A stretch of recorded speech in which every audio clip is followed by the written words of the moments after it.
Bueno, saludos a todos. No les veo la cara, pero cuando voy viendo los nombres me acuerdo de cada uno de ustedes, así que bien, ¿no? Eh, yo preparé habitualmente hago este curso de ética en la universidad, de hecho en la escuela para desastre de mis propios alumnos. Soy el profesor clásico, porque soy el único profesor de ética en comunicación. O sea, en el fondo antes habíamos varios, pero finalmente me he quedado yo como el profesor. Así que todos los alumnos de la Escuela de Periodismo pasan por mis manos, como digo yo, terrible, ¿no?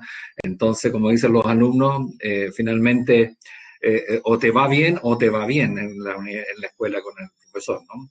Y yo hice una especie de resumen conceptual de lo que, por supuesto, les voy a comentar ahora como ética en la comunicación, ¿no?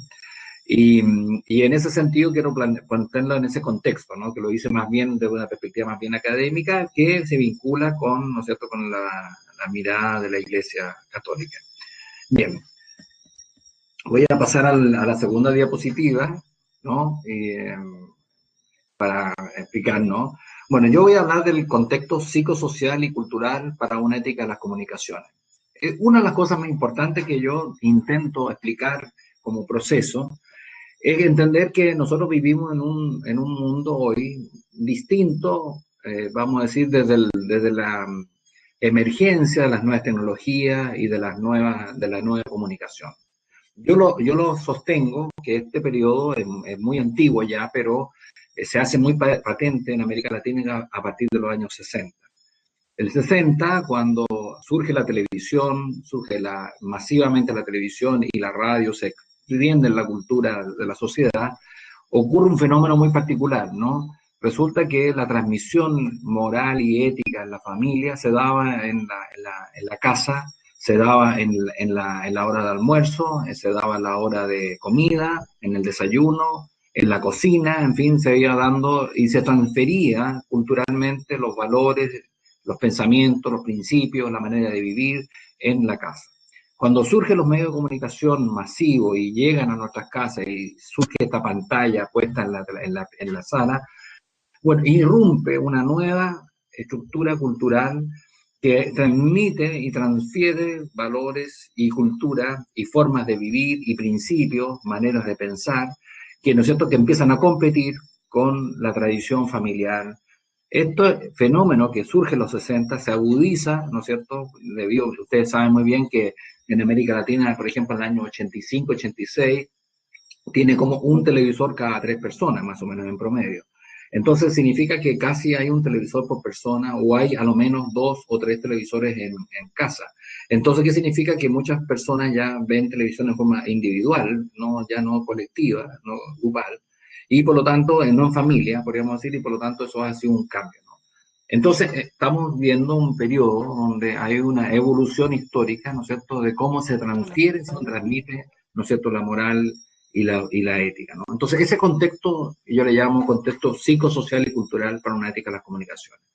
Bueno, y este fenómeno que se da en América Latina se da en el mundo. Entonces, estamos viviendo un periodo muy particular donde, vamos a decir, la moralidad y la moral y la ética no es ahora un fenómeno homogéneo donde la cultura católica, por ejemplo, en América Latina, o la cultura europea católica, ¿no es cierto?, se da como un solo relato unificado en toda la cultura, sino que a partir de los 60, y ya mucho antes en Europa, pero a partir de los 60 en América Latina, ¿no es cierto?, y en los países de Asia y en fin, se empieza a vivir un fenómeno de multiculturalidad, vamos a decir, ¿no? Vamos a decir, de que surgen distintas formas de ver la vida y de transmitirse unas a otras, ¿no es cierto? Y empiezan de alguna manera a multiplicarse a través de los medios de comunicación. Este contexto hace que sea un cambio profundo, pero profundo, profundo, profundo en la manera de percibir y de ver lo que está bien y lo que está mal en la sociedad. Lo que sería éticamente adecuado y lo que no sería inadecuado. Un segundo.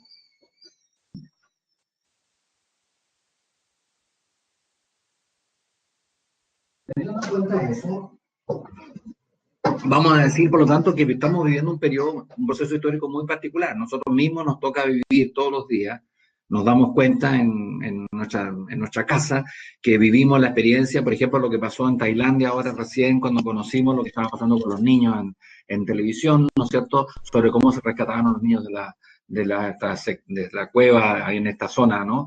Y ahí uno se da cuenta, por ejemplo, va relatando cómo la persona, el profesor, era una persona que tenía una tradición religiosa distinta, que tenía ciertos valores, ciertas culturas y que eso se transmitía a los demás, ¿no?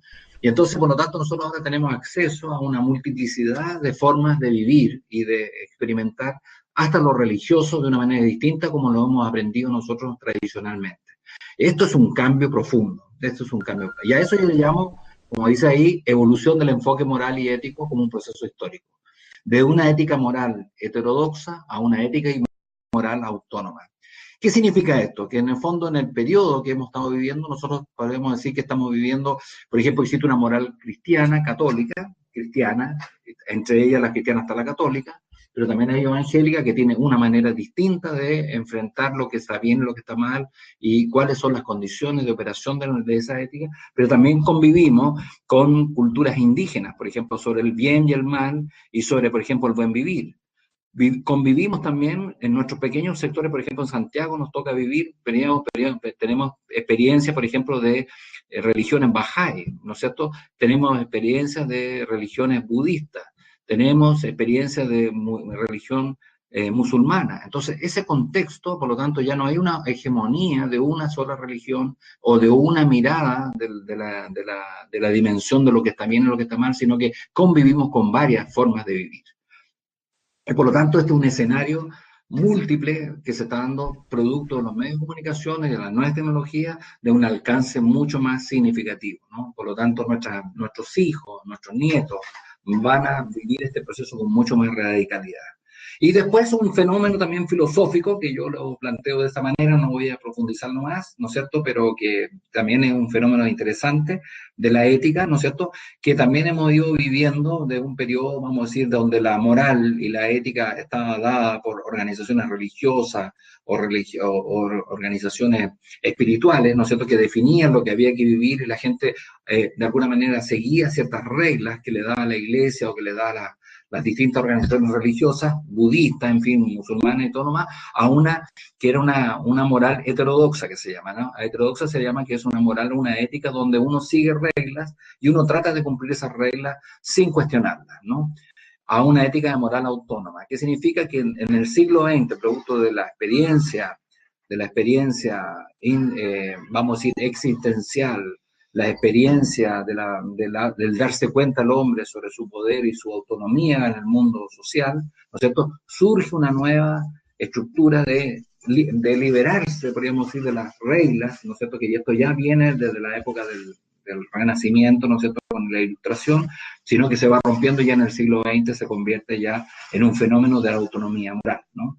¿Qué significa esto? Que el hombre se para sobre sus propios pies, se para sobre su propia autonomía, sobre su libertad, y empieza a decidir qué está bien y qué está mal, ¿no es cierto?, por supuesto, teniendo como entorno, como un entorno moral, el mundo cristiano, por ejemplo, en el caso de América Latina, y en el caso europeo, ¿no es cierto?, en el caso musulmán, en el caso del mundo árabe, y en el caso, por ejemplo, oriental sería el budismo y el hinduismo, ¿no es cierto?, pero que empieza de alguna manera a tomar decisiones sobre sus propios pies y empieza a tener una dimensión. De hecho, una diferencia, por ejemplo, entre la moral y la ética, por ejemplo, católica y la moral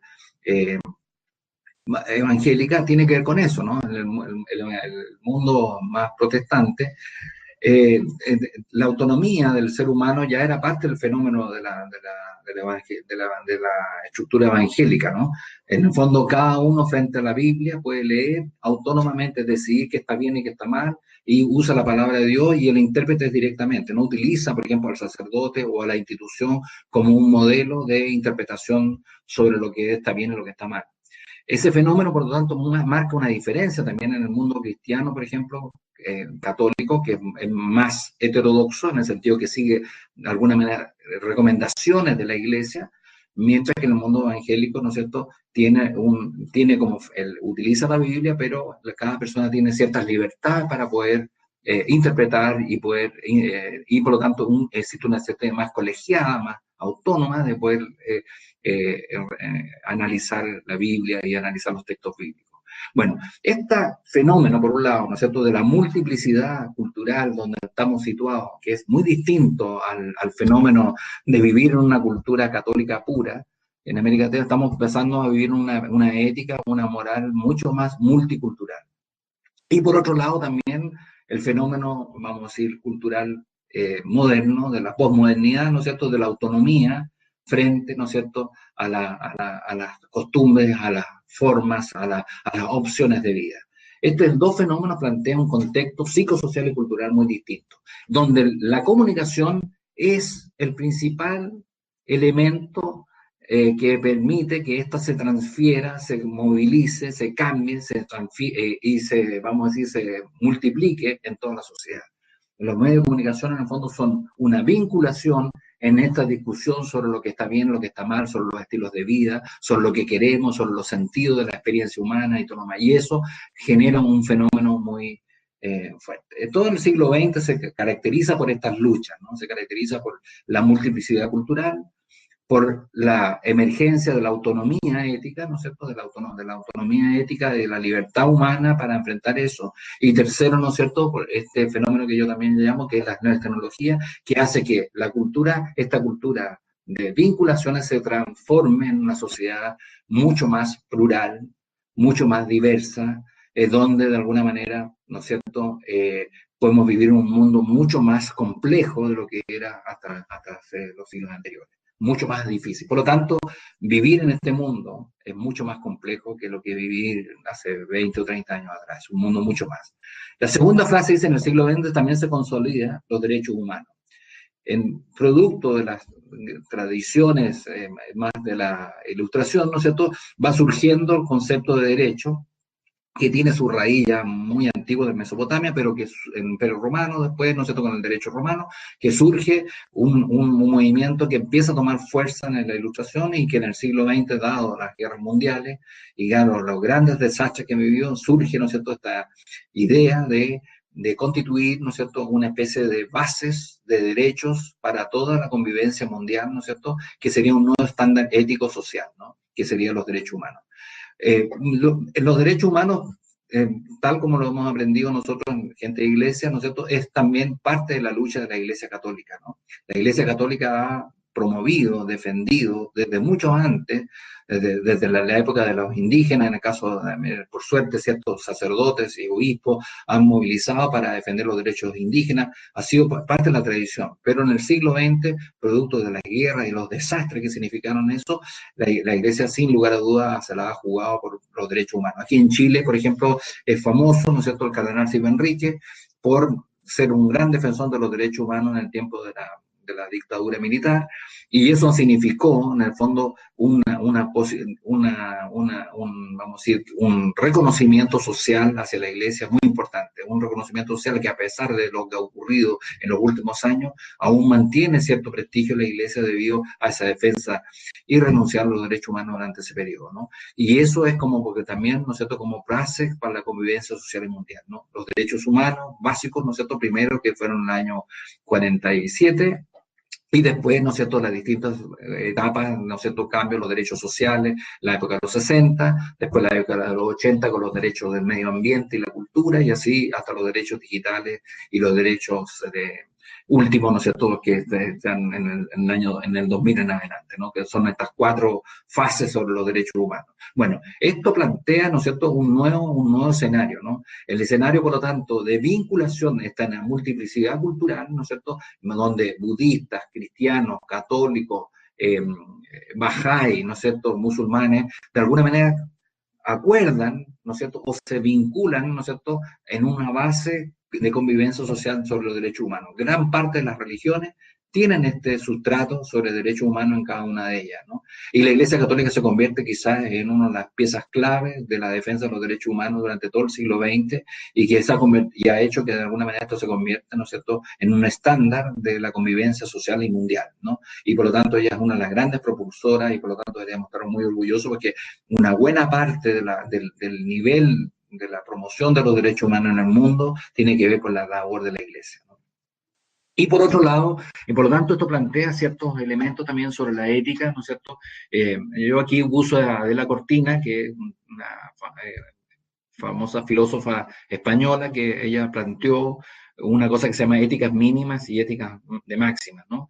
Y ella plantea que una sociedad contemporánea tiene que acordar en su base social ciertas éticas mínimas, que es acuerdos para vivir con los demás, ¿no? Y al mismo tiempo también esas mismas personas, por ejemplo, católicos, ¿no es cierto?, tienen que vivir al máximo o la ética máxima de su propia opción de vida, ¿no? O sea, acordar con otros cosas mínimas para convivir, pero al mismo tiempo también una opción por vivir una ética católica, cristiana, por ejemplo, con intensidad, ¿no? Entonces, una opción de vida buena, una opción de ética moral, ¿no? En el fondo es éticas mínimas para acordar, para convivir con otros, pero unas éticas máximas en el sentido de poder vivir con intensidad toda la experiencia de tu opción, ¿no es cierto?, de tus principios, de tus valores, tanto personales como familiares que tú tienes.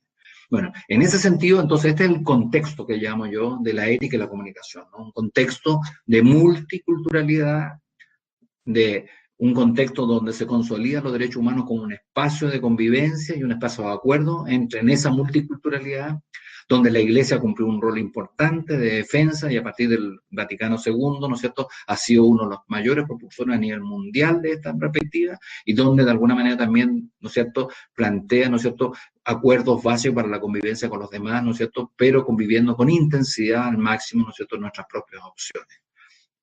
Bueno, en ese marco, ¿no es cierto?, vamos a pasar entonces ahora vamos a hablar en un poco, y yo voy a aprovechar ahí el texto de Gaudium Spes, que es un texto que sacó la Iglesia en el año 2000 más o menos, ¿no es cierto?, donde se habla sobre un poco la perspectiva para el futuro sobre el tema del trabajo en comunicación, ¿no? Bueno, Jaime, sí, perdón que te interrumpa.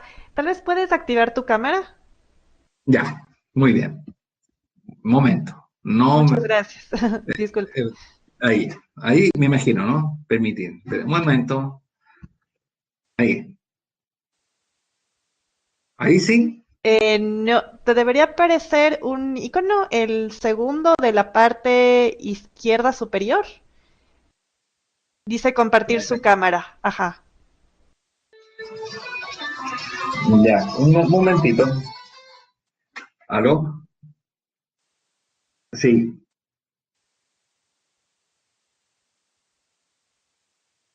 Ya, pucha, qué pena. ¿Sabes? Estoy en este minuto en una videoconferencia. ¿Tú me puedes esperar unos minutitos más o todavía? Ya, ok. Te aviso entonces. Ya, muy bien. Muchas gracias. Adiós. Disculpe, ¿no? Entonces, a ver, dices tú, En el segundo icono, en la parte superior izquierda, sí, ahí hay ahí un dice icono que compartir su dice cámara, compartir su cámara. compartir Ajá. su cámara acá, sí. Y entonces ahí dice que empezar a compartir y se supone que ahí, Ah, ya ¿no? está. Sí. Muchas gracias. Disculpe, pero todos son al mismo tiempo, entonces perdonen, ¿no? Ya, muy bien. A ver, quizá a lo mejor antes de pasar a esta etapa podríamos a lo mejor hacer una consulta, preguntas de lo que he hablado de este momento, quizá a lo mejor alguien quiere hacer algún comentario, unos minutitos, y antes de continuar con estos criterios y valores éticos para el trabajo en comunicación. ¿Mm? Dejo la palabra abierta. De a uno, por favor, no todo al mismo tiempo.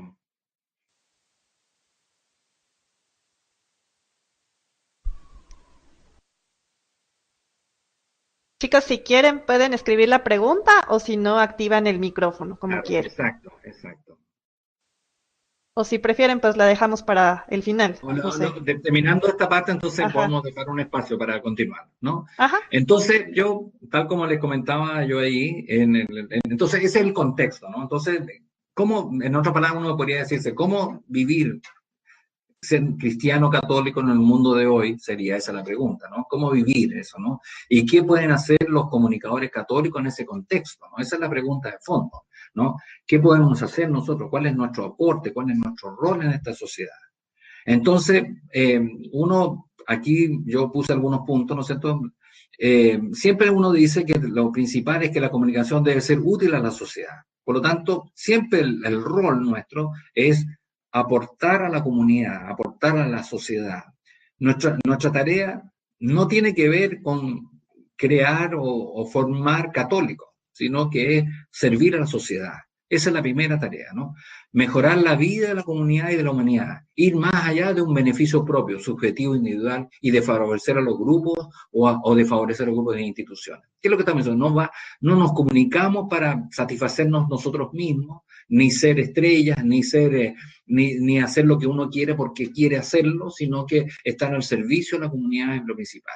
O también, o por otro también, o por ejemplo, si uno se pone a trabajar en comunicación en una empresa, uno trabaja en un medio de comunicación, pero el propósito final de un comunicador católico es aportar a la creación de un mundo mejor. Aunque trabajes en un medio, finalmente tu misión final está más allá de ese medio, ¿no? Claudio Despet subraya mucho esto, ¿no? De que en el fondo los medios de comunicación están llamados a servir a la dignidad humana, a ayudar a la gente a un vivir mejor, a actuar como personas en comunidad, impulsar a los hombres y mujeres a ser conscientes de su dignidad, a comprender los pensamientos y los sentimientos de demás, a cultivar un sentido de responsabilidad mutua, política, en el sentido de sentirse de que estamos gestionando para que los demás puedan ser, ¿no? Para crecer en libertad, en respeto a la libertad de los demás, en la capacidad de diálogo, ¿no?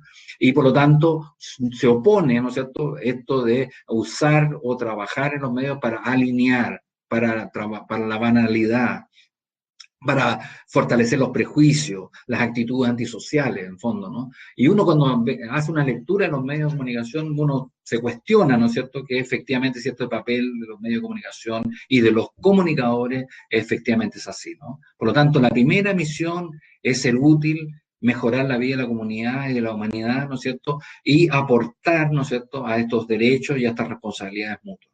Esa es la primera responsabilidad, primer criterio. Después, debe hacerse cargo de la diversidad y las diferencias existentes en la sociedad. Esto también es una frase que sale en Gardner Spence, ¿no? No todos tienen las mismas capacidades para comunicarse, no tienen todos las mismas capacidades para estar presente en la sociedad. Por lo tanto, un comunicador católico o una persona cristiana tiene que trabajar para mostrar aquello que de alguna manera está deficitario o aquello que de alguna manera están fuera del sistema para que puedan estar en el sistema, ¿no? En el fondo, ayudar a que esas diferencias de esa diversidad se hagan presentes en la sociedad en un sentido positivo, ¿no? Un sentido positivo. Si vemos que los indígenas, por ejemplo, tienen poco espacio y damos poco a conocer, bueno, tenemos que trabajar para que ellos sean más. Si vemos, por ejemplo, que los sectores pobres no tienen suficiente pantalla, o la pantalla que aparece en ellos solamente se vincula, por ejemplo, con los delitos, con los robos, y tampoco es justo para esa sociedad, porque también hay, en el mundo de los sectores populares hay gente sana, hay gente buena. La mayoría de la gente es así, son muy pocos. El delito está en toda la sociedad, no en algunos sectores nomás. Entonces, comunicar esas diferencias, de esas diversidades culturales también, de, por ejemplo, rescatar ciertas otras formas de vivir, otros estilos de vivir que no aparecen, solamente aparece una hegemonía de una sola manera de vivir, también es una tarea importante. Entonces, comunicarse, hacerse cargo de esas diferencias, de esas diversidades existentes en la sociedad, con un sentido de equidad. ¿Qué significa con un sentido de equidad?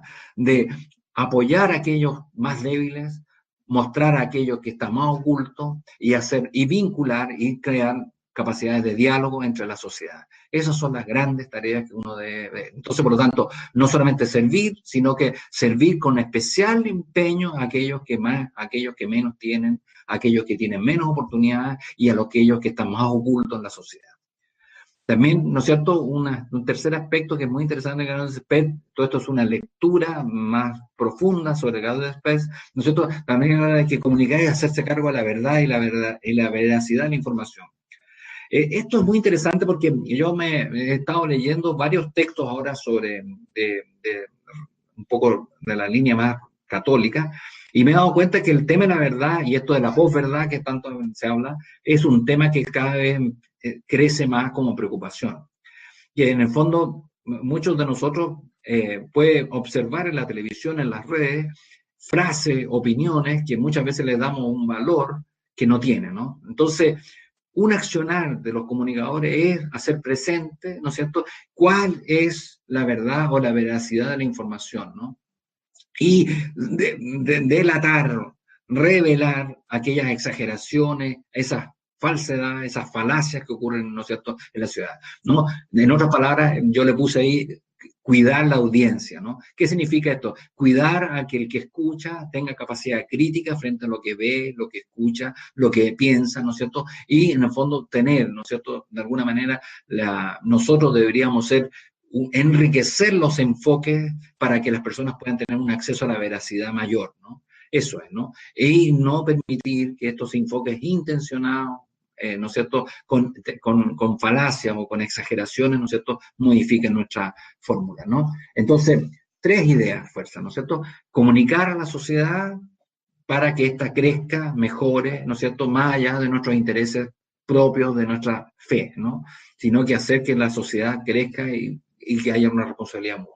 Segundo, ¿no es cierto?, hacernos cargo de las diferencias, especialmente aquellos, ¿no es cierto?, que están más postergados, los que están más alejados, los que están más ocultos de la sociedad, para que estos sean presentes y para que la sociedad de alguna manera las pueda apoyar y hacerse cargo de esas diferencias y esos apoyos. Y por último, ¿no es cierto?, procurar, ¿no es cierto?, que nuestro trabajo ayude a revelar mejor lo que está sucediendo en la sociedad, cuidando a la audiencia, que tenga un mayor enfoque, que tenga una mayor criticidad frente a lo que ve y todo lo que pueda sostener, ¿no?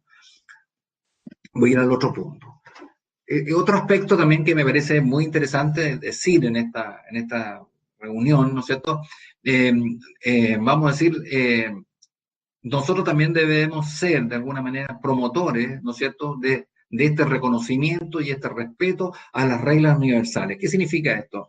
De alguna manera nosotros, en la medida que acordemos como una base mínima de convivencia sobre los derechos humanos, sin lugar a dudas estamos constituyendo un espacio de reconocimiento y de diálogo para todas nuestras diferencias y nuestras percepciones culturales, ¿no es cierto? Y por lo tanto, uno de los aspectos clave que uno debería también constituirse como comunicador, como acción ética, ¿no es cierto?, es, ¿no es cierto?, ir promoviendo los derechos humanos, pero con el propósito, ¿no es cierto?, de constituir en una base mínima de intercambio, de diálogo social y cultural en todas las sociedades, ¿no?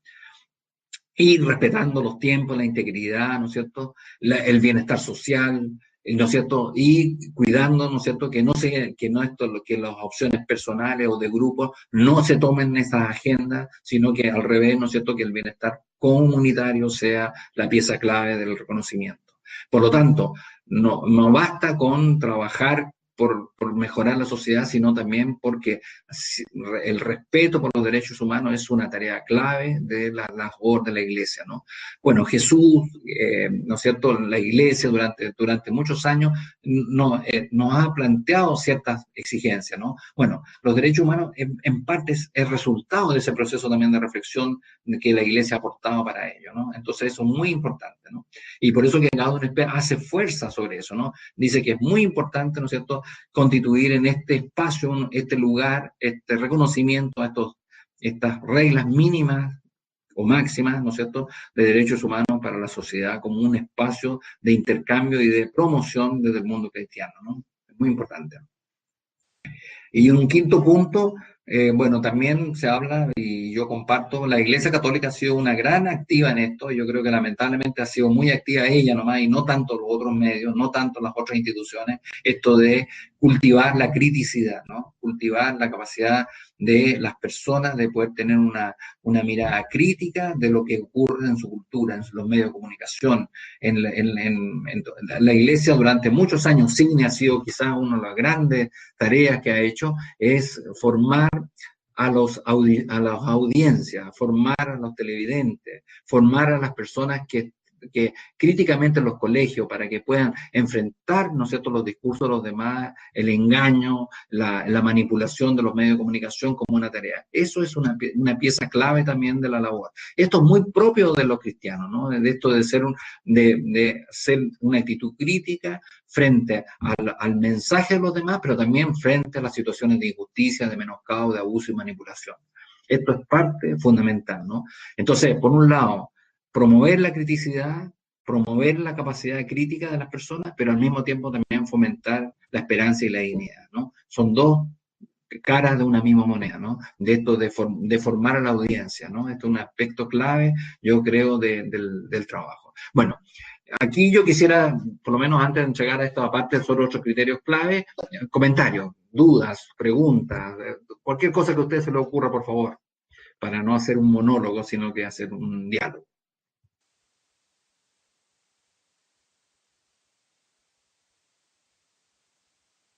De uno, por favor. A ver, ¿quién quiere comentar?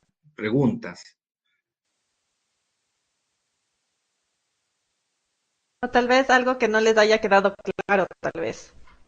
Claro, alguna duda También puede ser eso, un ajá. comentario, puede ser un comentario, ¿no? Por ejemplo, cómo ustedes ven este accionar en el mundo, por ejemplo, en los medios de comunicación, ¿no? Ustedes que algunos que están trabajando en proyectos en particulares, por ejemplo, cómo estos temas tienen que ver con lo que están haciendo ustedes, por ejemplo.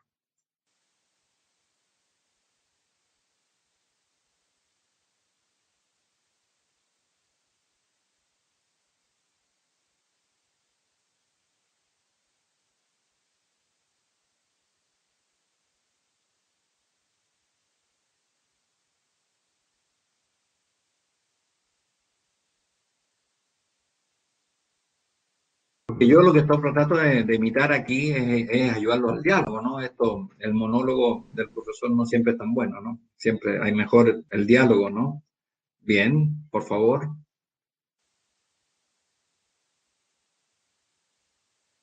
Veo que no hay tanta motivación todavía para el diálogo, ¿no? Ahorita tenemos una pregunta Ya, de muy Shirley bien. Burgos de Sí, Colombia. lea. ¿La leo, Jaime, o prefieres tú leerla? Sí, No sé. no, léela por favor para que seamos dos por lo menos los que hablamos. ¿M? Ya. Buenas tardes. Primero me parece un tema interesante la temática y pertinente, por ejemplo, para mi trabajo en el área de comunicaciones de la editorial Paulinas. Y estamos en el proceso de llegar a las personas de otras religiones. Perfecto, muy bien. Esto es muy importante, por ejemplo, ¿no? ¿Cómo Esto, podemos incentivar? sí, ¿Incentivar qué cosa? O si quieres, Shirley, si quieres te activa el micrófono. O- Ah, no, es que no estás con micrófono, perdón. ya, pero puedes anotar ahí, no sé cómo puedo incentivar eso, ¿no? Eso yo me parece muy interesante. ¿Mm? Yo te comparto, yo adelantándome a lo mejor a lo que vas a decir, podría decir que es muy interesante que por el mundo, a ver, yo creo que tenemos una responsabilidad de también valorar lo religioso en general, no solamente en lo particular como católico. La experiencia religiosa es una experiencia tremendamente humana. Yo participo aquí en un grupo de debate que tenemos aquí en Chile ahora, porque en Chile se está discutiendo si continúa o no la clase de religión. Y yo pertenezco al grupo que debe mantenerse la clase de religión, en los colegios, en todos los colegios, públicos y privados. ¿Y por qué? Porque nosotros decimos que la experiencia religiosa es una experiencia profundamente humana, profunda, es algo sustantivo, ¿no? Es muy difícil que tú puedas vivir un mundo donde la religión no esté presente. La religión, claro, puede tener distintas formas, ¿no? Uno puede tener distintas opciones religiosas, pero lo religioso es fundamental, es lo trascendente, el sentido de la experiencia. Todo eso es parte fundamental. Sería muy interesante y sería muy triste, ¿no es cierto?, que en los colegios se dejara de pensar el sentido de la existencia, la trascendencia. Entonces es muy importante defender, ¿no es cierto?, que el tema religioso es un tema que caracteriza al hombre como persona, ¿no? Toda persona humana tiene un aspecto tal como tiene la psicología, tiene la razón, tiene un ámbito que se llama de trascendencia que tiene que ver con lo religioso. Es sustantivo para la experiencia humana. Por lo tanto, nosotros como católicos debemos favorecer ese diálogo interreligioso, favorecer el descubrimiento de lo religioso como profundamente humano, profundamente, que caracteriza a la humanidad, que caracteriza la dignidad de las personas. Todos tenemos un halo de religiosidad, de atender a esa trascendencia futura, ¿no es cierto?, como un aspecto clave en la vida humana. Eso me parece un desafío interesantísimo. Siempre hemos sido un poquitito, vamos a decir, como vender nuestras propias cruces, podríamos decir. Lo que yo les propongo es eh, seguir promoviendo nuestra evangelización, pero una evangelización amplia, con sentido de respeto y de inclusión a otras formas de convivencia y de experiencia de la trascendente, ¿no? Ese diálogo eleva a nosotros como personas, pero nos eleva también como organización, como organización, como entidad religiosa, nos da un desafío nuevo. Eso es muy importante. No ver a los demás religiones como enemigos, sino verlos como un lugar donde las personas tienen el derecho, ¿no es cierto?, a hacer una reflexión profunda sobre su sentido de experiencia, ¿no? Eso es una clave fundamental. En ese sentido, me apoyo un poco en la pregunta que hace Shirley, que hace sobre eso, ¿no? Que es muy importante, ¿no? Y por lo tanto, y también, por lo tanto, la ética, ¿no es cierto?, es un lugar para el diálogo, ¿no es cierto? Y eso es muy interesante, cuando uno se junta con otras personas de otras opciones religiosas o de otras ideologías, ¿no es cierto? El debate ético se enriquece, ayuda, mejora las cosas, ¿no? Sería muy... Gracias, Jaime. Tenemos otra reflexión de Solange Diriego de Argentina. Dice, ¿Ya? no es una pregunta, sino más bien una reflexión sobre lo difícil que puede ser a veces poder cumplir con todas estas cuestiones cuando nos toca trabajar en medios que no tienen quizás intereses o lineamientos sociales similares a los nuestros. Sí.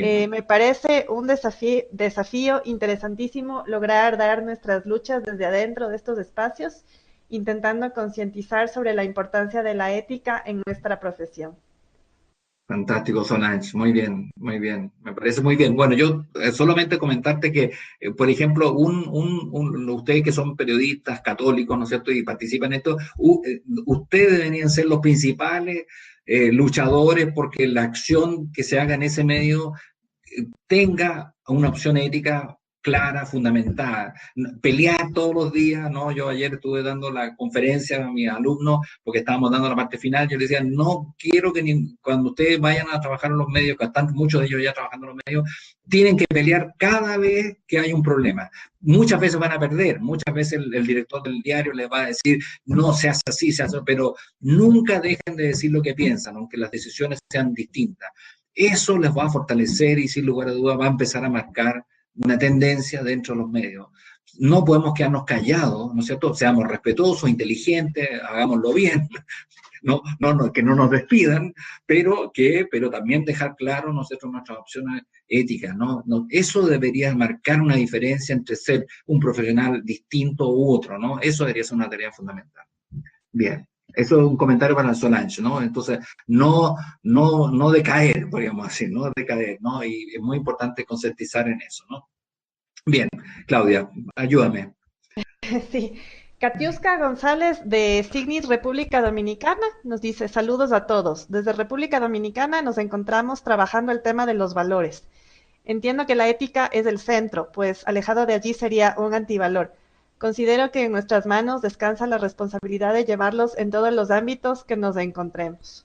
Perfecto, muy bien, muy similar a lo que comentábamos recién, ¿no es cierto? Que el tema, ahora, los valores son importantes, recuerden que los valores son como principios finales, ¿no? Lo que orienta la ética es un debate sobre lo que ahora, del día a día, sobre lo que es correcto e incorrecto, ¿no? El pelear por una dimensión ética es muy importante el día a día, ¿no? Entonces, en ese sentido, tener esas dos cosas, el principio, los valores serían como la libertad, en fin, y todo más, pero muy importante cómo esa la ejecutamos día a día, ¿no? Eso, sigamos. Claudia. Sí, Majo tiene la otra pregunta. Jaime, muy buena tu disertación. Decías que la Iglesia ha tenido una actitud de autocrítica y crítica, pero esto no ha llegado a las personas. ¿A qué crees que se debe eso? ¿Cómo podría cambiar esa realidad para que esa crítica como valor llegue a las personas? Yo creo que aquí ha sido, efectivamente, por ejemplo, si nosotros hubiéramos tenido medios de comunicación católicos, por ejemplo, muy activos en el sentido de la criticidad, sin lugar a dudas no tendríamos este problema. Yo creo que la Iglesia también, a través de sus medios, muchas veces vamos a decir, muy cuidadosa por no perder poder, ¿no es cierto? Por no poder, por no pelearse con las autoridades, por no pelearse con los empresarios, con los mundos civil o político, muchas veces se cuida demasiado. Yo creo que tenemos que cuidarnos menos. Ahora, esto requiere también de que, por eso yo digo que es muy poco probable que los medios de la Iglesia puedan tener esa libertad para poder hacer y deshacer y opinar críticamente de la sociedad. Lo que sí podemos decir es que los periodistas o los comunicadores que son católicos, que trabajan en los medios laicos o medios seculares, ¿no es cierto? Nosotros ahí debemos tener una tarea importante de autocrítica, pero también de fomento de una crítica ética sobre las cosas que se hacen y lo que no se hace. Nuevamente yo digo, es muy importante ser activo en eso, ¿no? No dejar para otros esa tarea, asumirla nosotros directamente. Y yo creo que si hay algo que espero yo de mis alumnos en la universidad es que ellos, cuando salgan, esa pelea la den siempre, ¿no? Aunque muchas veces les va a pasar que no van a poder hacer lo que ellos quieren, pero por lo menos dejarles muy claro la posición, ¿no? Y cuando uno dice las cosas, 1, 2, 3, 4, finalmente, te puedo asegurar, y yo lo puedo decir por experiencia personal, que finalmente uno marca una tendencia y empieza a ser respetado por los demás, porque eso marca una diferencia entre un periodista y otro, entre un comunicador y otro.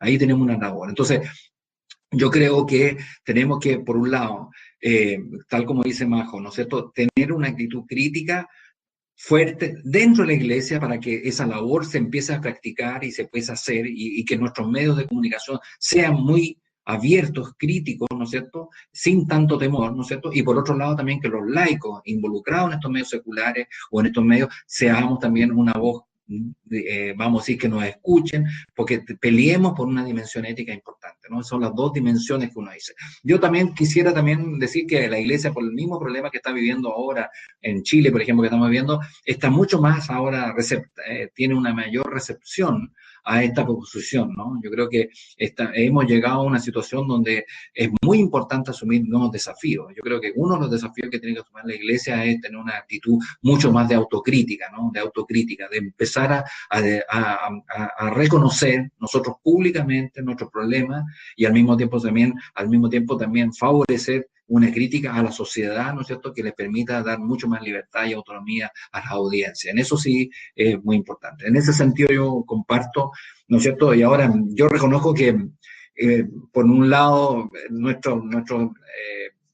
yo no quiero echarle la culpa a la iglesia institucional, yo siempre he pensado que las cosas pasan por las personas. La diferencia está en que cada uno de nosotros haga una diferencia, haga la diferencia. Y yo, lo que me gusta de este trabajo con ustedes es que yo espero que cada uno de nosotros al salir de este proceso hagamos la diferencia. Eso es lo que nos tiene que marcar. Bien, vamos Claudia. Gracias, Jaime. Andrés González de Costa Rica pregunta, tal y como lo menciona Sol, es un desafío que tenemos. Lo que estoy viendo es que estamos ante una crisis de una ética profesional del periodismo, como un mal endémico en los países de América Latina. Considero que a veces se pierde la credibilidad del periodismo y también una dificultad enorme para defender nuestra identidad, nuestros valores frente a las presiones de los propios medios. Por eso, repensar el sentido de la ética periodística constituye un modo de fortalecer la identidad de nosotros como profesionales. Excelente, excelente. Eso es justamente lo que decía. Sí, nosotros debemos ser los paladines de la ética periodista. Eso deberíamos ser los paladines. Lo que cada vez que digan, entró este tipo, entró, no sé, Andrés, y pucha, este tipo nos está dando duro todos los días, ¿no? Y todos los días nos está haciendo ver cosas que al interior del medio tiene que ser un debate, una conversación cada vez mayor, ¿no? En eso comparto plenamente con Andrés y comparto plenamente de eso se trata, ¿no? Muy bien. A ver, ¿qué Vamos más? con la última reflexión de Shirley, que ya preguntó antes. Frente a lo que dice Majo, ¿existe algún texto que dé evidencia sobre la actitud que tomó la Iglesia para defender los derechos humanos? Porque muchos jóvenes no tienen esa percepción y prefieren volverse ateos. Totalmente de acuerdo. Fíjate que es muy interesante recuperar esa parte de la historia, ¿no? Yo tengo libros acá por montones, porque yo trabajé en Comisión de Derechos Humanos en la vicaría, en las vicarías cuando trabajamos, y como dice ella muy bien, es verdad, como que esa memoria histórica se ha ido perdiendo, ¿no? Entonces yo creo que ahí también tenemos una obligación como iglesia de recuperar eso, ¿no? De recuperar eso como un elemento sustantivo, ¿no es cierto? Nosotros debemos recuperar los derechos humanos como una lucha de la iglesia por la dignidad de las personas, ¿no? Por la dignidad de la sociedad, por la dignidad de los que tienen, por los que más sufren. Eso es una tarea fundamental. Entonces, una tarea que tenemos como, por ejemplo, acogiendo un poco lo que decía Majo, a lo mejor una de las tareas que deberíamos es recuperar ese centro, ¿no? recuperarlo, escribir más sobre eso, pedirle a los sacerdotes, a los obispos, a la iglesia, que hable más sobre eso, recuperemos parte de esa historia como parte fundamental. Yo estoy en esto muchas veces porque todavía tengo el recuerdo de esa iglesia que luchó por los derechos y que me marcó para el resto de mis días. Aunque hayan pasado cosas terribles después, finalmente esta libertad que uno tiene cuando asumimos esos desafíos me marca para el resto de mis días, me da fuerza para seguir trabajando en esto, ¿no? Muy bien. Chilin le dice, a ver, Claudia, ayúdame para que tengamos un monólogo, no menos Sí. un diálogo, para que vayamos viendo. Tenemos la última reflexión de Andrés de Sí, Costa Rica. Dice totalmente de acuerdo, sin que nos despidan. exacto, sin que nos Gran- despidan, muy bien. Ahora el gran tema son los derechos humanos y a veces la posición del medio es a favor de lo que uno está en contra. Por ejemplo, cómo hacerle frente a esas situaciones sin dejar de lado el profesionalismo y la ética. Sin embargo, es la posición del medio. Mira, esto es muy interesante. Yo he estudiado varios casos, por ejemplo, yo les voy a contar, en España, a ver, esto no lo vamos a arreglar ahora, pero podemos plantearnos, ¿no? En España, por ejemplo, si hay un periodista que considera que algo que ha trabajado un artículo o un estudio, una investigación periodística, y el medio decidió censurarlo para que no pudiera publicarse porque consideraba que era peligroso, que no le servía a sus intereses, bueno, pues se puede acoger a una enmienda en la Corte Suprema para que en el fondo él pueda publicar su artículo tal como él lo había realizado, ¿no? Y entonces, porque dice que de alguna manera el medio, y muchas veces los medios, me acuerdo que yo conocí a uno de los periodistas muy amigos del país, donde me decía a mí, a nosotros nos gusta que nos planteen esos periodistas porque en el fondo el medio muchas veces vamos a decir, coercionado por está presionado por empresas o por cosas políticas, y muchas veces cuando dice tengo la obligación de publicarlo, le liberaba de la explicación a los afectados, ¿no? Entonces le pedían al periodista que se acogiera a este recurso de ir a la Corte Suprema y entonces se publicara el artículo tal como era en profundidad. Ahora, ¿por qué aplico este ejemplo? Porque eso es una cosa que uno podría luchar para que en nuestros países existan normas que permitan, ¿no es cierto?, que las cosas que uno tiene que defender con profundidad se conviertan en reglamentos o posiciones, vamos a decir, ya sean de derecho, ¿no es cierto?, que permita que las tareas que cumple el periodista pueda cumplir una labor social con profundidad. En Chile aún no tenemos esto, ¿no? Pero yo vuelvo a insistir, trabajemos para que esto sea así, trabajemos, claro, y esto requiere inteligencia, tal como dice ahí, la idea no es que nos despidan, pero también trabajemos con inteligencia en avanzar en estos temas, en que, por ejemplo, los reglamentos sobre ética, por ejemplo, de los medios de comunicación, que existan manuales de ética en cada medio de comunicación, y nosotros intervenir para que eso, después intervenir para promover leyes que permitan que, por ejemplo, los periodistas y los comunicadores puedan comunicar con libertad, y no es cierto, y que los medios lo puedan censurar poco, o si lo censuren, que diga claramente cuándo hacer eso. Bueno, esas son tareas que uno tiene que cumplir, ¿no?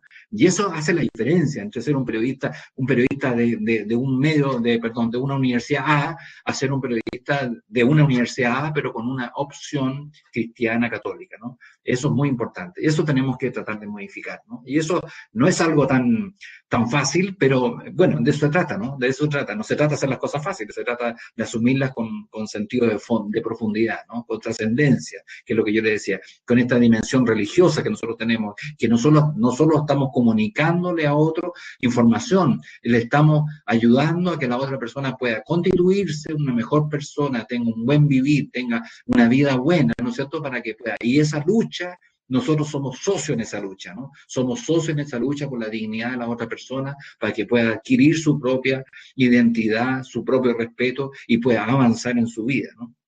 En fin, eso es, ¿no? Totalmente de acuerdo que sin que nos despidan, pero no por eso, ¿no es cierto?, bajar los brazos, ¿no? Eso es, ¿no? Muy bien. Bueno, por lo menos aquí ya hemos tenido algún intercambio, ya por lo menos estoy más contento, ya estoy, me siento un poquito, me asusta de repente cuando me meto en estos temas, porque soy muy apasionado en realidad. Bueno, también aquí voy a avanzar al punto 6, ¿no es cierto? Aquí se hablan de algunos temas, por ejemplo, en el Gaudium et Spes se hablan algunos temas clave, ¿no? Por ejemplo, que tienen que ser criterios clave, la verdad, la integridad, la equidad, el respeto y la responsabilidad. Bueno, verdad y honestidad, ¿no?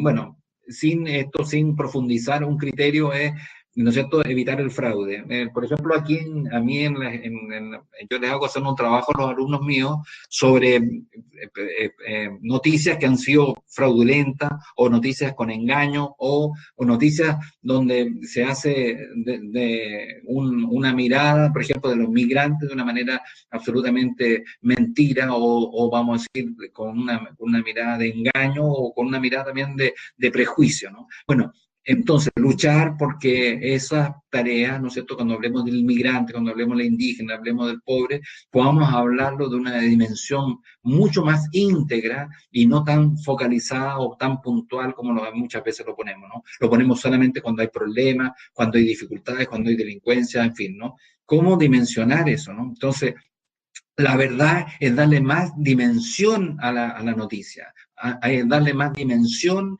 a la experiencia de comunicar. No se trata de comunicar una cosa lineal, sino que se trata de comunicar una cosa que permita a mostrar una diversidad de puntos de vista, que permita que las personas que están al otro lado puedan observar una realidad mucho más integrada, mucho más amplia, ¿no es cierto? Y por lo tanto, es un desafío no menor, no es un desafío no menor. Por lo tanto, ese tema, ¿no? Evitar la posverdad, que digo yo, pero evitar la posverdad significa no quedarse en el eslogan, ¿no? Sino que darle más profundidad a lo que entregamos y comunicamos a los demás. Después, otra acción también muy propia del mundo cristiano, católico, es la integridad, ¿no? Ser coherente con nuestras creencias y acciones. No permitir, no caer en el juego de los medios de comunicación, de muchas veces de preocuparnos del rating y de conseguir cosas para lograr una buena portada. No, integridad significa compartir nuestras creencias y nuestras acciones y ser coherente con eso, ¿no? Aportar, ¿no? Y eso es una experiencia de vida, ¿no?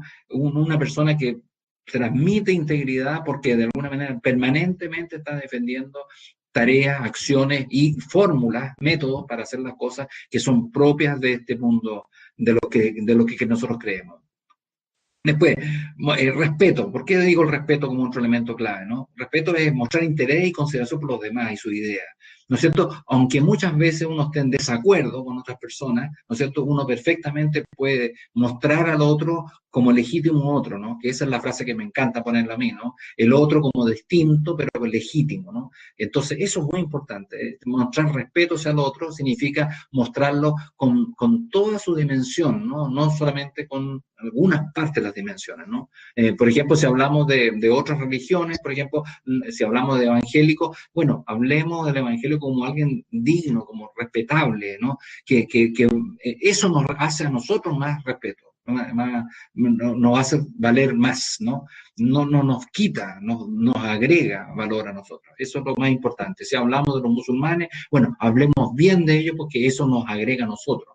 No, hablar bien del otro, el otro como legítimo otro, es sustantivo para la persona que lo habla, ¿no? Eso es sustantivo. Después, responsabilidad, ¿no es cierto? También hacerse cargo. Uno puede cometer errores. Los medios, nosotros, por ejemplo, la Iglesia ha cometido muchos errores en el último tiempo. Cada vez que uno ve noticias ahora terribles, porque cada vez que uno ve noticias siempre son errores. Estamos viviendo como antes me tocaba vivir la Iglesia, que denunciaba y criticaba a la sociedad. Hoy cada vez que habla es para hablar de sus propios horrores. Bueno, seamos responsables, hagámonos cargo. Pidamos perdón, mostremos nuestra cara, esa cara que no necesariamente nos gusta, pero que es necesario mostrar, ¿no? Que es propio de nuestra experiencia actual, ¿no? Sentirse acongojado, sentirse apenado, sentirse triste por lo que sucede es parte importante, pero también tener capacidad de enmendar, ¿no? Eso es muy importante. Vamos a pasar a la última, ¿no? Yo aquí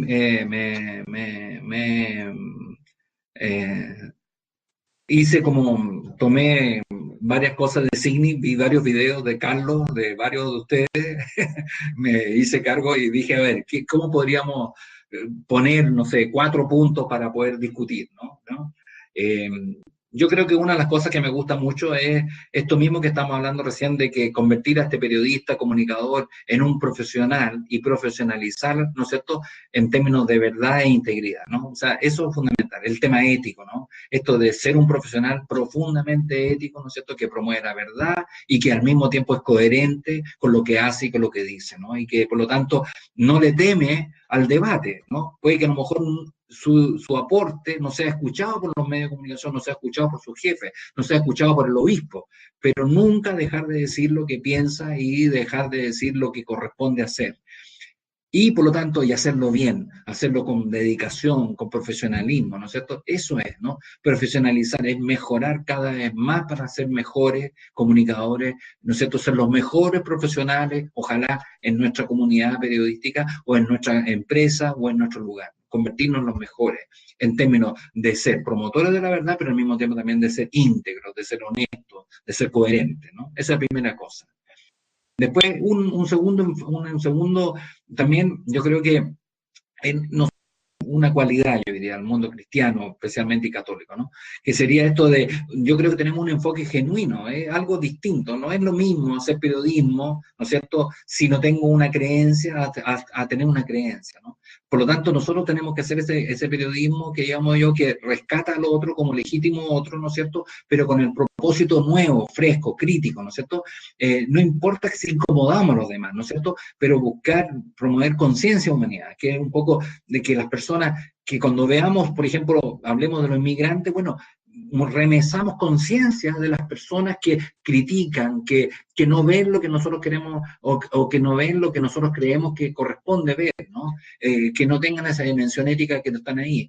Siempre darle esa dimensión ética que ya no existe. Si hay algo en la noticia, no quedarse en la noticia como el objeto, vamos a decir, el objeto abstracto, y vamos a decir, y casi nuclear, ¿no es cierto?, sin entrar en el meollo, ¿no? No, jugársela por una dimensión ética. Significa, ¿cuál es la dimensión ética de la migración? ¿Cuál es la dimensión ética de la pobreza? ¿Cuál es la dimensión ética de la contaminación? Esos son temas claves, ¿no? La contaminación por la contaminación no es noticia. Lo importante es que tenemos que hacernos cargo de entregar un mundo, un planeta más limpio a nuestras generaciones, ¿no? No entregarles una bomba, sino que entregarles más bien un espacio de libertad, un espacio de autonomía, un espacio de libertad y de limpia, ¿no es cierto?, de un mundo mucho mejor que el que recibimos, ¿no? No seguirlo contaminando, no seguirlo llenando de bolsa, como nos ha pasado últimamente, ¿no? Entonces, eso es, ¿no? Por lo tanto, yo creo que ahí está el enfoque interesante nuestro, ¿no? Que el enfoque, yo diría, del rol de comunicador de Signi, del católico, tiene que ser una persona que sea una capacidad crítica, pero fresca, al mismo tiempo inteligente, que sea capaz de promover y conmover la conciencia de la humanidad. Eso es un aspecto fundamental. Después, una cosa que últimamente está muy de moda en Chile y que ha sido fuertemente el tema del lenguaje inclusivo, ¿no?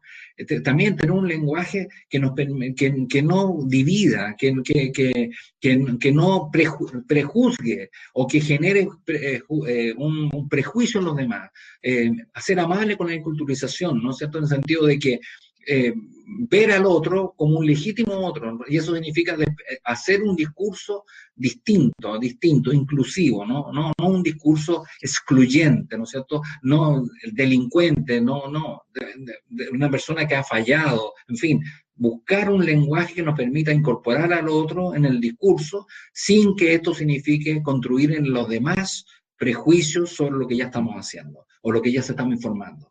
Eso no es una tarea fácil, ¿no? Es una tarea muy difícil. Utilizar el lenguaje inclusivo y amable, ¿no es cierto?, del otro, no como sospechoso de algo malo, sino como el que se equivocó, el que tomó decisiones distintas, pero que tiene una posibilidad, ¿no? Y colocar también, ¿no es cierto?, tal como dice ahí, despertar en los discursos y acciones de los otros distintos y legítimos. Mover a los demás también a hacer lo mismo, ¿no? Mover a que los políticos, los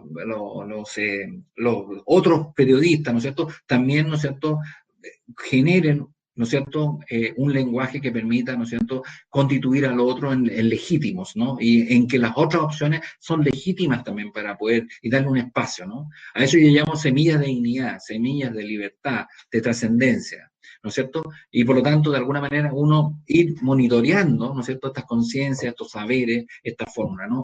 Por ejemplo, si hay un grupo que habla en contra de ciertas cosas, ¿no es cierto?, bueno, vamos a hablar con ellos y monitoreemos cuál en su lenguaje está bien y está mal, ¿no? Preguntémonos, hagámonos preguntas a través de los medios sobre eso, ¿no? Sobre si estos lenguajes, por ejemplo, sobre el tema de la mujer, sobre el tema de los niños, sobre el tema de los jóvenes, cada vez que hablamos de ellos, no le estamos dando, ¿no es cierto?, una dimensión que no tiene, ¿no? Los jóvenes no necesariamente son irresponsables, los jóvenes no necesariamente son dedicados a la vida, vamos a decir, de la droga, en fin, no. Es Pedro el que tuvo un problema de droga, no es el joven el que tiene la... Entonces, eso, cuidar el lenguaje, ¿no es cierto?, es una tarea fundamental, ¿no? Y por último, ser testigo promotor de la verdad en las comunidades donde se participa, ¿no? Eso es muy importante, ¿no? Involucrarse en el lugar donde uno está. Si uno trabaja en una comunidad externa, fuera de la área, vamos a decir, metropolitana, uno trabaja en una parroquia, bueno, ser voz de esa comunidad en otros lugares, ser creativo, innovador en eso, ¿no? Para generar un espacio, ¿no? Yo pienso que estos 4 puntos podrían marcar una especie de el rol del comunicador de SIGNI, que podría ser profesionalizar más su tarea, mostrar un enfoque crítico genuino, ¿no es cierto?, de conciencia humanidad, utilizar un lenguaje inclusivo y amable, ¿no es cierto?, que haga que el otro, ¿no es cierto?, y sea cada vez mejor, cosas que generan en el otro semillas de dignidad, libertad y trascendencia, y por lo tanto, a partir de eso, generar una conciencia de humanidad mucho más amplia que la propia, ¿no? Y por otro lado, ¿no es cierto?, involucrarse en la comunidad donde uno está. Si uno trabaja con jóvenes, bueno, involucrarse con los jóvenes. Si uno trabaja con sectores indígenas, involucrarse con ellos. Jugársela para que esa voz, eso que estamos viviendo y esas luchas que dan ellos sean nuestras luchas también, ¿no? Eso es fundamental. Muy bien. Por lo menos PowerPoint terminó y veamos a ver quién quiere más comentarios, por favor. A ver si Claudia me ayudas un poquitito. Sí, tenemos un comentario de Lucas Benítez de Paraguay. Dice: los medios pueden contratar a los periodistas, pero no pueden definir qué es el periodismo. Esa es la gran ventaja. Pueden Sí, marcar la perfecto. línea ideológica bajo la cual orientar sus criterios informativos, pero no pueden inventar las reglas que definen qué es información o cuáles son las Exacto. exigencias que ha de reunir una información para que sea veraz y de interés público. Por ahí leí una vez una frase que era más o menos así: antes periodista que católico o viceversa. En Muy lo bien. personal me gustaría, aunque sea dos, o sea, continúa Lucas, ¿no? En lo Sí. personal me gustaría, aunque sea dos obispos por cada país, sea parte de nuestras capacitaciones, ya que aquí aprendemos todas las facilidades para trabajar en la iglesia. Pero el ok final tienen ellos. Son barreras que muchas veces nos limitan como comunicadores. Me encanta tu comentario, Gabriela, porque me encanta, yo hace algunos años atrás hice, Roque sabe muy bien, porque yo organicé unos talleres para obispos, ¿no? Que hablábamos de esto mismo, ¿no? Son muy importantes incorporarlos. Ellos pueden aprender mucho, ¿no? Ellos son gente que todavía se puede convertir, como diría un amigo mío, ¿no? Se pueden convertir y ser buenas personas y ser cada día mejores. Y yo creo que muchas veces los obispos, al ponerse en un lugar, ¿cómo se llama? Al ponerse en un lugar muy distante de eso de la comunidad, pierden oportunidad. Yo creo que incorporarlos a ellos a este debate sería fundamental. Yo creo que ellos pueden ser un gran aporte, ¿no? No necesariamente. Yo creo que también ellos carecen, muchos religiosos no tienen formación en esta área. Son aprendices y muchas veces también, pero al mismo tiempo también ellos no tienen una autocrítica sobre este aspecto. Entonces yo creo que nosotros tenemos que ser muy valientes, pero también muy inteligentes, ¿no es cierto?, para hacerles ver que este es un ámbito que hay que crecer, que hay que mejorar, que hay que hacer las cosas mejor, ¿no? En ese sentido comparto plenamente lo que tú dices de Paraguay, Lucas, ¿no? Muy bien. Sí, yo creo que es muy importante que ellos participen y incorporarlo lo más que se pueda, ¿no? Ojalá ellos puedan ser parte cada vez más de este escuchar, de esta nueva fórmula, ¿no? Exacto. Bien, otras consultas, preguntas, comentarios.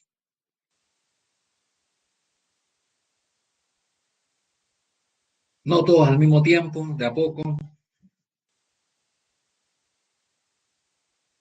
Ha sido espero que no haya sido muy aburrido para ustedes.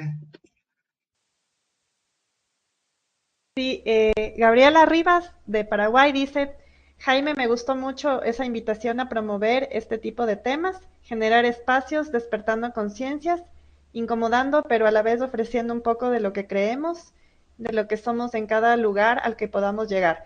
No solamente en los medios, sino ir haciendo camino en los lugares donde llegamos. Amigos, trabajo, estudios. Etcétera. Muy bien, Gabriela, muy bien. Yo también, por ejemplo, este es un tema que no necesariamente es para periodistas. Perfectamente podemos incomodar a nuestros profesores, podemos incomodar a los que participan en un medio de comunicación o el grupo que participamos. Hacer la pregunta ética es una labor nuestra, muy importante, ¿no? Y hacer cuestionar también sobre estas verdades, entre comillas, que aparecen en los medios, que muchas veces aparecen como una verdad total, pero que no son así, ¿no? Y que se requiere tener una actitud crítica frente hay que tener una lectura frente a eso, ¿no? No hay que tomarse el 100% de la información como válida, sino que hay que hacerse la pregunta sobre esa información, ¿no? Y es una cosa que no se enseña, pero que tenemos que aprender, ¿no? Que tenemos que enseñar a la gente a aprender sobre ese aspecto, ¿no? Que tiene que de alguna manera ser crítico, ser activo frente a lo que ven, ¿no? Andrés de Costa Rica pregunta, ¿el periodista católico ha de ser un buen periodista y un buen cristiano? Muchas gracias por la charla, Jaime, muy enriquecedora. Ha sido comentario, no pregunta, perdón. Shirley de Colombia dice, tengo una duda. Me gustaría saber su idea sobre cuándo hemos trabajado con indígenas. Notamos que muchos han perdido sus raíces porque los han evangelizado y ahora tienen costumbres católicas. ¿Cómo hacemos nosotros frente a eso? ¿Está bien? Sí, yo te voy a dar un solo comentario. Yo participo me invitaron a hacer un estudio de la Universidad Católica de Temuco y mira qué interesante, ¿no? Resulta que allá en los indígenas mapuche tienen el rego. El rego una pieza de madera, es un tronco de árbol que está constituido como un tótem, ¿no es cierto? Que se entrega, muy parecido a lo que hay en el caso de Canadá, ¿no es cierto? Que es como un tótem donde las personas realizan una conversación de trascendencia religiosa, ¿no? Y este tótem le habían puesto otro texto, le habían puesto otro madero y lo habían convertido en una cruz, ¿no? Entonces era terrible porque el 80% de ese colegio católico tenía este tótem, ¿no es cierto?, con un travesaño enorme puesto en la entrada, ¿no? Y entonces era no sé, como una transgresión cultural, ¿no?, por decirlo de una manera más orgánica. Bueno, se hizo una celebración hace un par de años donde participó el obispo, donde desarmaron este objeto y y pusieron una cruz en un patio y pusieron el rego en otro patio, ¿no? Y existen dos formas distintas de comunicación con Dios. Muy interesante, mire qué fenómeno más interesante, qué experiencia más linda de evangelización, ¿no? En el fondo, limpiar, y entonces ahora, después dice, después de un proceso a los 18, 19 años, cuando ya el alumno ya se ha desarrollado, él va a tomar una opción sobre esa fe, ¿no? Si va a hacer una o va a hacer otra, o va a tomar ambas, o va a hacer una mixtura de esas dos fórmulas, ¿no? Pero qué labor más interesante de evangelización, ¿no? Que en el fondo, cómo nosotros de alguna manera también desconstruimos nuestras propias experiencias de evangelización para que el otro pueda tener libertad para opción. Porque no se trata de que el otro diga lo que yo quiero que diga, sino que se trata de que el otro con absoluta libertad opte por lo que yo propongo, ¿no? Entonces, eso es un cambio metodológico también de la manera de evangelizar, ¿no? De inculturizar significa de alguna manera descubrir en el otra cultura dónde están los signos de Jesús y de Dios en ese lugar, ¿no? No se trata de colocar nuestros signos sobre los otros signos, sino que hacer que descubrir en esa cultura, en esa creencia, ¿no es cierto?, las palabras, porque Dios está presente en esa también, ¿no? Y tenemos que hacerlo vista, tenemos que hacerlo luz, tenemos que hacerlo visual, tenemos que hacerlo que la gente reflexione sobre eso. Eso es una cosa distinta. Entonces, esto es un enfoque distinto. Entonces, teniendo en cuenta eso, dices tú, por ejemplo, en el caso de los indígenas, por ejemplo, uno podría decir eso, ¿no? Uno podría decir de que es muy importante, ¿no es cierto?, hacer una transformación de nuestras metodologías para podernos hacernos cargo de esas diferencias. Bien. Sigamos, Claudia. ¿Qué otro comentario más ha salido? A ver, tenemos de Daniela Magui de Signis de Ecuador Joven. Dice, este último comentario me recordó tu intervención en Panamá sobre la interculturalidad. Creo que sin Sí, perder de vista las creencias de cada uno, hay que mantener una práctica ética en el quehacer del periodismo y mantener siempre el respeto y el valor a otras realidades. claro. Mira, si uno analiza, vamos, a Mahatma Gandhi, por ejemplo, tú, dime, ¿qué experiencia más cristiana tuvo Mahatma Gandhi sobre la libertad, sobre el amor, sobre la comunidad, sobre la justicia? No hay nada más cristiano que eso, ¿no? Entonces, y él no era cristiano. Entonces, él muchas veces decía, si los cristianos se comportaran como cristianos, el mundo sería otra cosa, sin lugar a dudas. Eso es precioso, ¿no? Entonces, no necesariamente tenemos que imponer, sino que el proceso de inculturalización, de interculturalidad es clave, del diálogo con el otro para una construcción nueva, ¿no es cierto?, de diálogo es muy importante. Ah, sí, muy bien. La inquietud, Carlos dice, la inquietud de Shirley tiene en parte una respuesta en el film La Vaca, coproducido por Sí, CIMIDA exacto, LC. exacto, muy bien, sí, exactamente, muy bien, exacto. Muy bien, Carlos. Bien, ¿otros comentarios?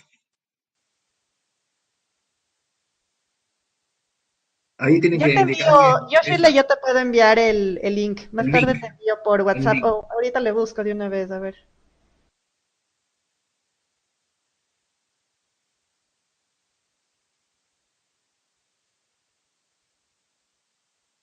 Muy bien. ¿Algún otro comentario? ¿Algo más que aportar? Espero que le haya sido útil por esta reflexión. Es un poquitito ajustada. Me habría encantado haber hecho un poquito más de cosas, pero yo creo que por lo menos es una ayuda a la reflexión sobre la ética de las comunicaciones, ¿no? Yo creo que si hay algo que debe caracterizar al comunicador católico, a nosotros como CIGNI, debería ser nuestra tarea de convertir el debate ético en una pieza clave de nuestro actuar hacia el interior del medio, en nuestras comunidades, pero también hacia la lectura y la lectura de los demás sobre los medios de comunicación y sobre la labor de las comunicaciones en la sociedad, ¿no? La ética en otra palabra, es una característica propia, particular del mundo cristiano, que tiene que marcar una diferencia entre el antes y el después. Sí, ahorita acabé de escribir el link donde ustedes pueden acceder a los documentales que hasta ahora hemos hecho sobre la vida de la Amazonía, que cuenta la historia de varios religiosos que han otorgado su vida en defensa de los pueblos amazónicos. Entre ellos está la vaca, entonces ahí ustedes pueden encontrar. Tenemos de la vaca, tenemos de Quixi, del sacerdote Vicente Cañas, y recientemente también incluimos un nuevo documental de la hermana Cleusa. Entonces les invitamos a que revisen este link y para que vean los documentales. Y les cuento a nuestros compañeros de Colombia que próximamente también vamos a realizar un documental sobre un sacerdote colombiano. Es del padre Alcides. Entonces ahí les vamos a estar Qué bien, informando. qué bien, qué bien. Muy bien. Bueno, Claudia, si no hay otro comentario, yo creo que, no sé, ¿les parece algún otro, algo más que quieran conversar, comentar, o otra cosa, o otra pregunta que tenga que ver con lo que hemos estado hablando, o no tenga que ver, abierto?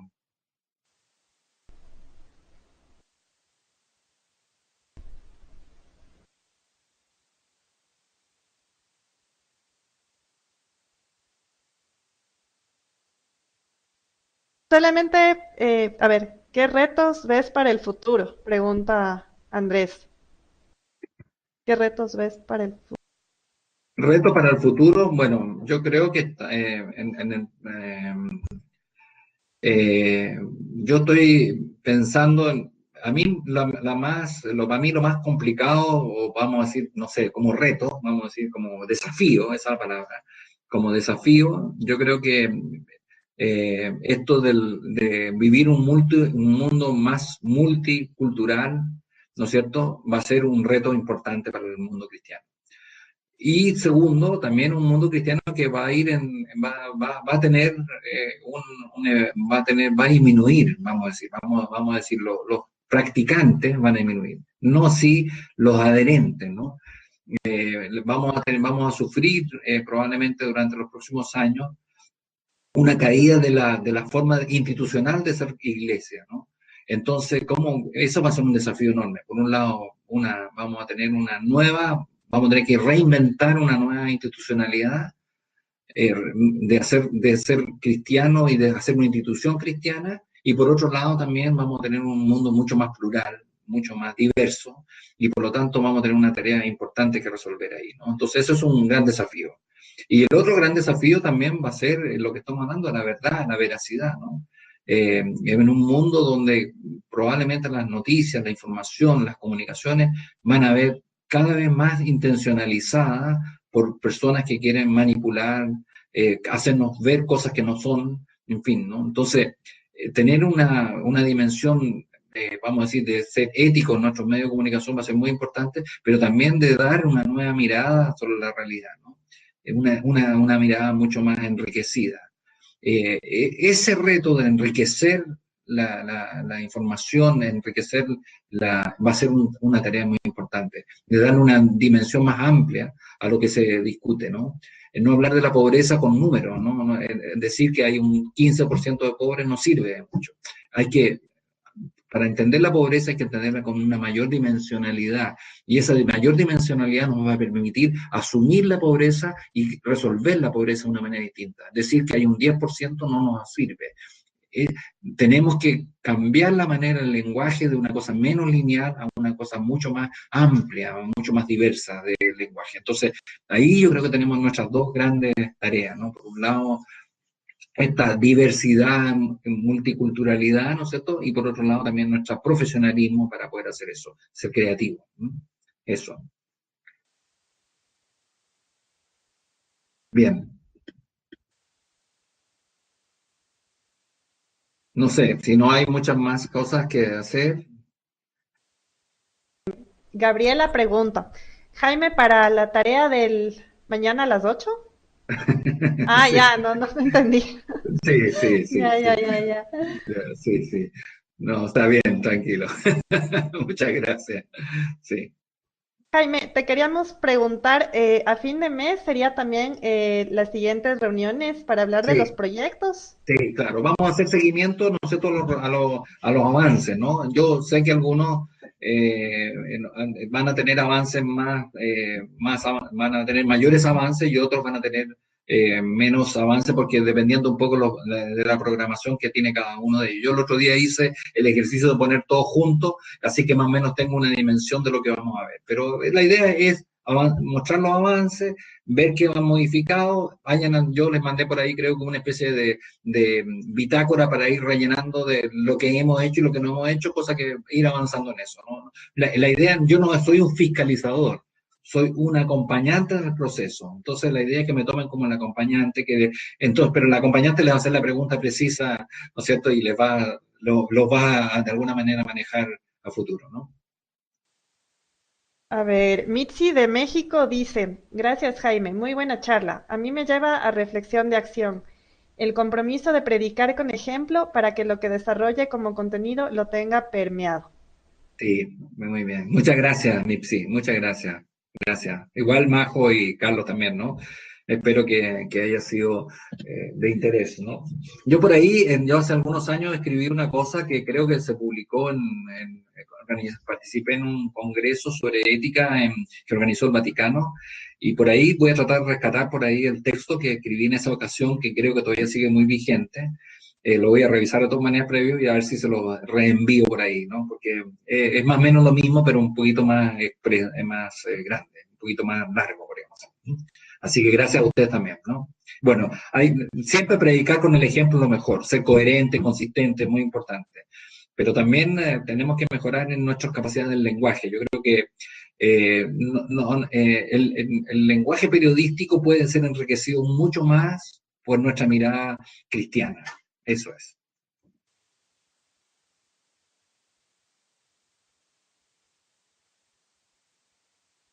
Bien, no sé. Muchas gracias, Claudia. Yo creo que ya es suficiente, ¿te Gracias parece? Jaime. Ya, y muy amable a todos, y bueno, estamos en contacto como siempre, ¿no? Un abrazo para todos y cada una, ¿no? Y gracias por tus comentarios también, y yo creo que ojalá que les haya sido útil. Muy amable. Bien, me Muchas gracias voy, Jaime. ya, un abrazo para todos. Adiós.